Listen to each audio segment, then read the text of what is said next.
Welcome to Bop DJ. My name's Jamie Hartley from Crossfader, and today we are checking out the brand new entry-level controller from Pioneer DJ. That's the DDJ-SB3. It's an upgrade from the previous SB2 and it works with the Serato DJ Lite software. It's caused a bit of controversy in the industry the last few days since it's been released, as DJ Jazzy Jeff has actually developed some pad scratch modes.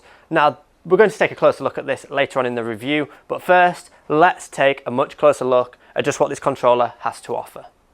This entry-level DDJ-SB3 controller is built for the Serato DJ Lite software. Now, I've tested it with Rekordbox and with Virtual DJ, and they both recognize the controller. However, it's not pre-mapped, so you would have to map out all the buttons yourself. So I'd recommend, if you're going to buy this controller, to use the Serato DJ Lite software. It's just plug and play. There's a USB port that goes to your laptop. There's an RCA master out that you can plug into speakers. There's also a microphone input on the back with its own level, and a headphone port down here on the front, which is an 1/8 inch jack, just like your iPod headphones or something along those lines, just the tiny little one.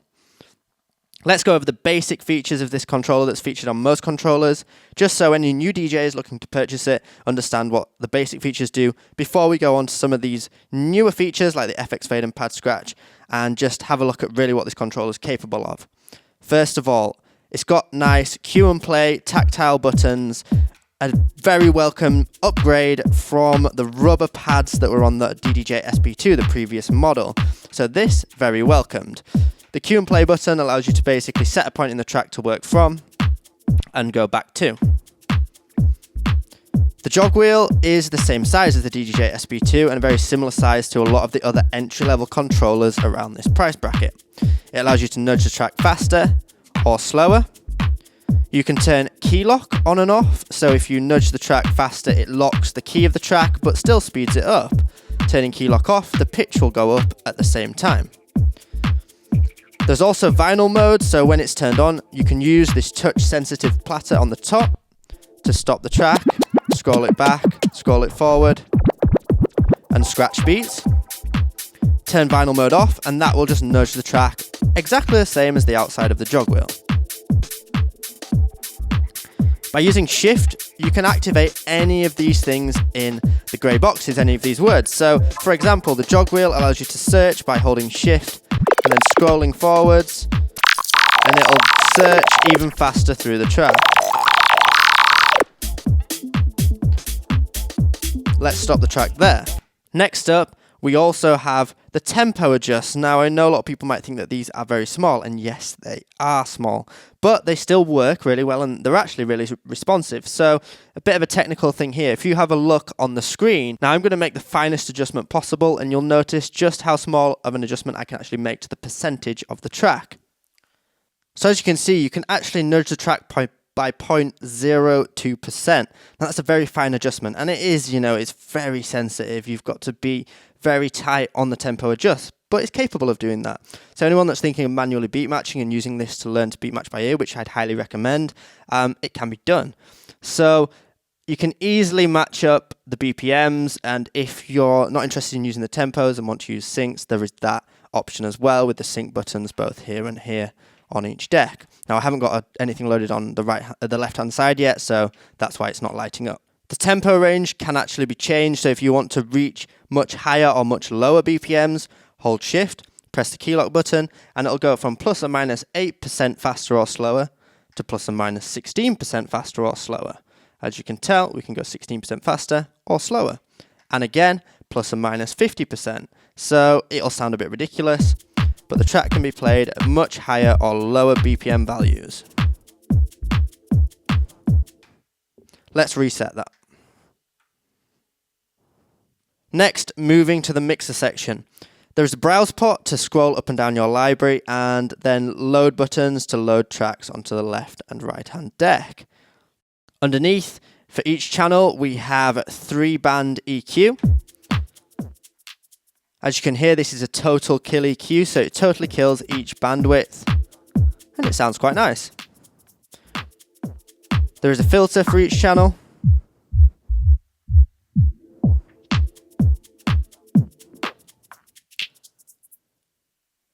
Just so you can hear how effective that is. It cuts off right on the high pass just up here.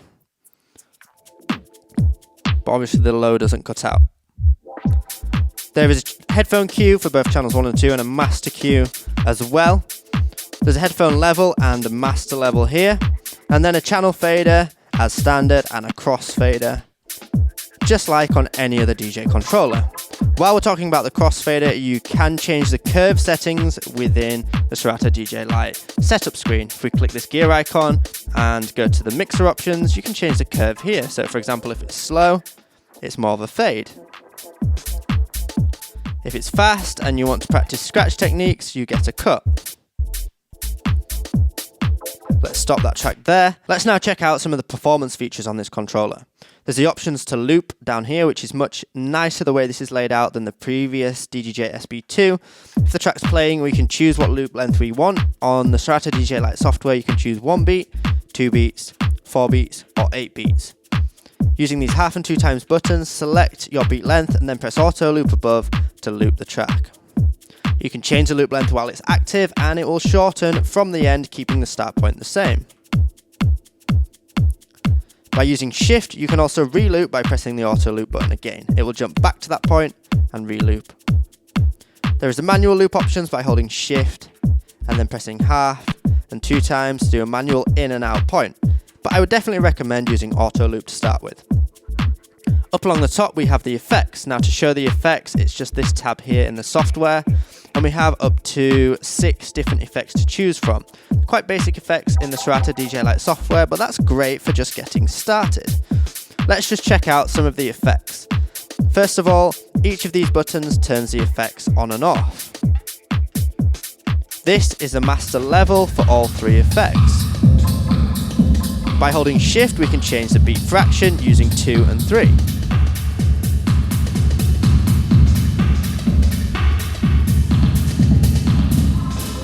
You could combine effects or just have single effects on. What's quite nice is they do work post fader. In the old Serato DJ intro and the old SB2, they didn't actually work post fader. So this is a really nice upgrade that I'm really glad to see they've introduced in this new software and new hardware. Something worth mentioning before we move on to the performance pads is that there is the option to have a 3rd and 4th deck, but I wouldn't really recommend it just because there are only 2 channels, and how it works is you have to basically go onto the separate deck and then bring the channel fader down, set the track off, get it on time and everything, then bring the fader back up. It's just by layering 2 tracks in one channel you get very lost into which you're trying to control, but the options are there. I've now loaded 2 new tracks to check out these all-important performance pads. First of all, hot cue mode. Let's play the track. Hot cues are very popular on nearly every single piece of DJ equipment, and they just allow you to jump to different points saved within the track. You can set them on the fly and delete using shift. Underneath, these bottom 4 pads actually do something different. The first one jumps back to the start. The next one rewinds, fast forwards, and censor. The next pad effects mode is called FX Fade. These are intended for basic effects for when transitioning from one track to another. Let's have a listen to how they sound by themselves. The first 2 pads are just high pass filters that automatically filter the track away. The one underneath is the same but just lasts a bit longer. The next ones are low pass filters. Same lengths of time as the previous ones.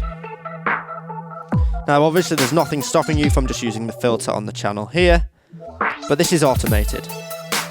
Next up, these can be pretty cool. This is an echo out, so it loops the track by 1 beat and then fades it back out. The one underneath loops 4 beats, then chops it down to 2, then down to 1, and then just holds it there.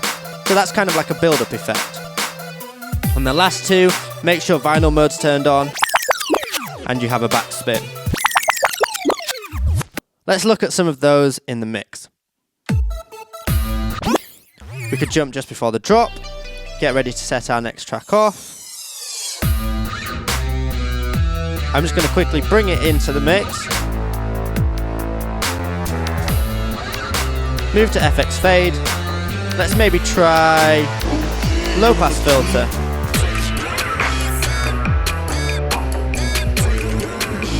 And then I can use hot cue to jump into the track. And that stays on, there's nothing left really there. I could fade the track out. Let's just do one more, back the other way. Jump back to this one. Set it off. Move into the mix, and let's put FX fade.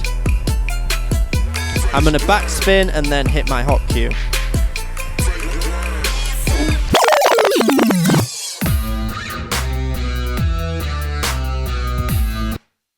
Now let's look at the long-awaited pad scratch mode.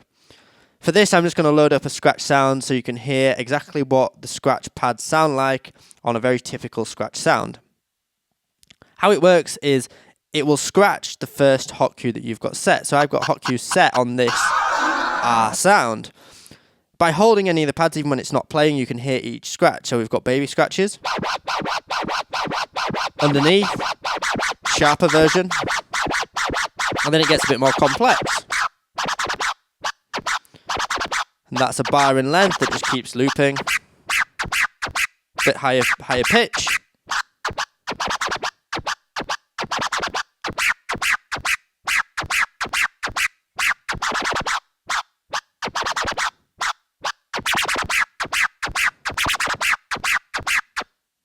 And that's what they all sound like. So they are still quite basic in their length, and obviously you can then decide to start combining them, which is where you can start getting more creative with it.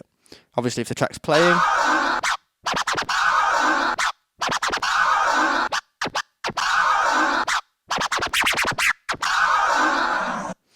you can combine different pads and then release to create a drop.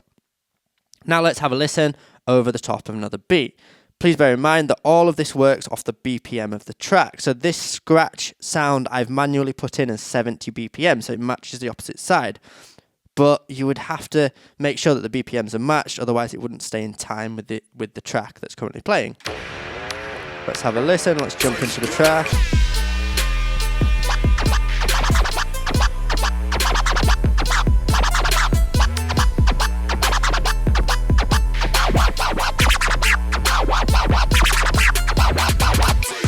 Now with the track playing, what I would do is cut the crossfader off, let the track play, and then we're just going to hold the pad as we knock the crossfader in.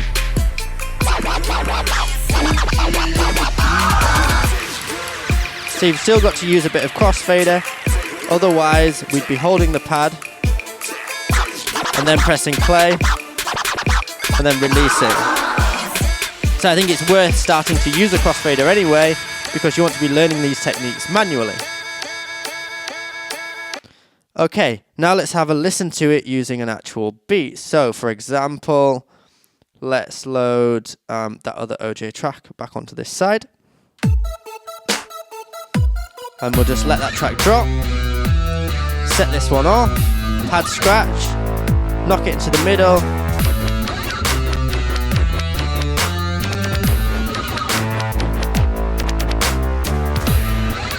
And let go. Now you've got to let go bang on beat, otherwise we're going to be doing a bit of manual adjusting.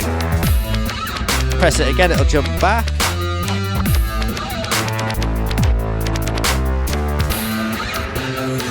Now if the sync mode is on, it might throw it out a bit because it depends on what it thinks the strong beats of the track are, and it depends on the style of music you're playing. Let's have a listen.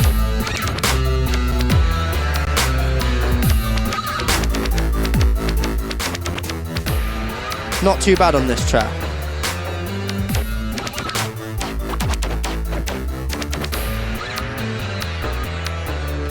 So that's just a really basic overlook into what the pad scratch is. It's up to you to get creative with it. I would definitely say it's still, you're not going to become the world's best scratcher just using this pad mode. It's designed to introduce you to the world of scratching. It's a way of just practicing, listening to those sounds, and yeah, it's quite a cool feature that I'm welcoming on this controller for sure. Last but not least is sampler mode. So whenever a track's playing, whether it's playing or not, you can access a sampler using this icon, and then you can drag and drop samples into the sampler bank. So then it will play that track. If you press shift and sample it, it will stop the sample. Let's stop the track. We don't need it playing, to be honest.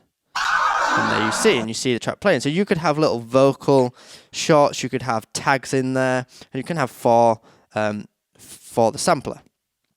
Underneath the sampler is the trans mode. So if you hold shift and sampler, this is an effect again. If the track's playing, it silences the track certain beat fractions. Let's jump into the track. Back into trans.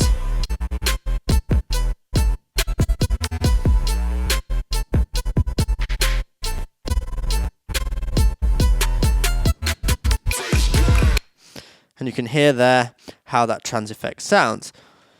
That is all we've got access to in the Serato DJ intro software for the performance pads, but you will notice underneath each of these first three are 3 more pad modes. Now they can be accessed in the Serato DJ Pro software. We've got beat jump, roll and slicer, and we know that because it's got these little bobbles next to it. There's also a slip mode with those dots as well, which you can access again in the Serato DJ Pro software. The Serato DJ Pro upgrade costs $99 and it unlocks a few of these extra features. Not only can you set up to 8 hot cues, so the bottom 4 pads become hot cues as well, but you can also activate these other performance pad modes. For example, we have beat jump, so if we go to beat jump mode, you can jump left and right through the track at different beat jump values. That's 16 beats, you can change the value with these middle 2 pads and jump forward and backward. Bottom pad's still the same as the fast forward, rewind, back to the start of the track. Roll will loop the track when you hold the pad. And it corresponds to what you've got on the screen on Serato. So your loop options here, if you scroll it down, and the track continues playing. Next one is the slicer mode. This continues to play the track and it actually maps out 8 beats to the 8 pads. If you hold any pad, it loops that beat.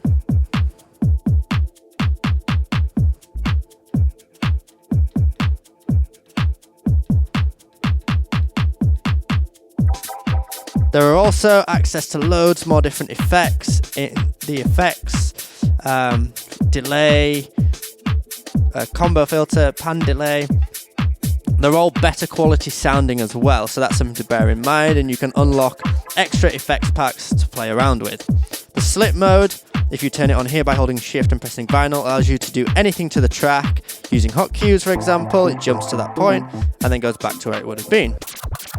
Use the jog wheel, backspin, let go, it goes back to that point. So you can do anything and it will continue to play from its current from the position it would have been at if you hadn't have done anything to the track. So there's another mode there, again shift, and that again to turn it off. Those extra features are really nice, and obviously the Serato DJ Pro software is a great upgrade, but to start out, Serato DJ Lite, you're getting a lot within this controller. Okay, so who is this controller perfect for? Personally, I think this is a great place to start if you're a brand new DJ, especially if you're someone that's setting their sights on the turntablism side of the industry, on learning to scratch. Obviously the pad scratch mode helps you learn some of those basic scratches and can just aid you to perform them in the mix. It's got all your basic features like most entry-level controllers, and the Serato DJ Lite software is a great place to start. It's not too complex, it's easy to get your head around and use, and like I said, this is a great place to start as a DJ. Coming in at just £229, I think you're getting a lot for your money. It's a great entry-level controller, and if you're interested in purchasing this or any of our other products, please make sure to just check out bopdj.com. Thanks for watching, and I'll see you in another review video very soon.